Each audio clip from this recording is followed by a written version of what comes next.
Okay, we're going to do a video on the ultimate elk load. Um, what I've done is I've muzzle loaded for about 15 years, 18 years for elk and deer. I've seen a lot of bullet failures. I don't even hunt with people that don't use this bullet setup for elk. Most bullets are designed for deer hunting, and an elk's a whole different deal. Oftentimes, at least here in Washington, I live by Mount St. Helens, the brush is thick. You don't get to wait until you get a perfectly quartering away shot. You have to shoot the elk how it stands, and I want to have a load that will break the shoulder joint if I have to, break any bone and go through at any angle. I also want a load that will still be doing a lot of damage 2 feet after it's entered the animal. A lot of pure lead bullets, they make a larger wound at the entrance and don't even make it through an animal. I shot a bear one time out of a tree stand, 20 feet away, right through the rib cage with a 480 grain pure lead bullet, and that bullet didn't even go through that animal. With the load that I'm going to show you, I've shot end to end through an elk one time from its shoulder and came out its ham.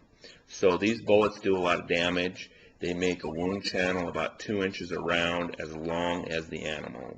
As long as it stays in the animal, it's doing some damage. So anyways, I'm going to show you right here. And the first thing I'm going to show you is the bullet. This is what does the work. I'll try and stay focused there. We use a hard cast pistol bullet that's made by Cast Performance Bullets, and it's 325 grains, it's 45 caliber. You can see it has a big flat point on it.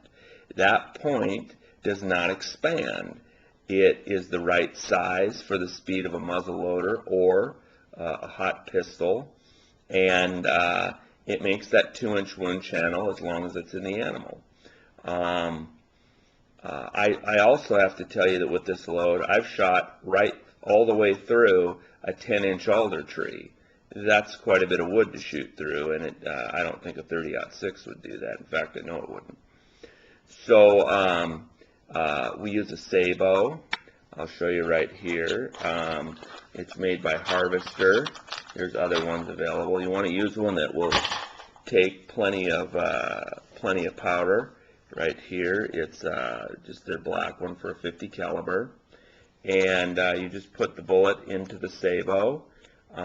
When I get these bullets, they have the wax lubricant on them, so I have to drop them in a pot of boiling water and boil off the wax, skim it off, and then cool them down. You don't get the bullets hard enough to soften them, but they're hard. You couldn't hardly put a scratch on them. So anyways, then what we do is we take a regular speed loader right here, and we just put that bullet, we just drop that bullet down in there so it's seated, okay? And with my gun, I use about 105 grains of powder. Yeah, probably asking why 105, because that's how much powder fits in one of these. That way I don't have to use a separate powder measure. So you can see here, you just try to do this with one hand. You just pour the powder in, and you fill it up to the top, then close her up, and you're done. That way, if I'm out in the woods or I needed a powder measure, I don't have to get one. Right here is the label of the bullets, and like I said, this to me, I don't even want to hunt with people that won't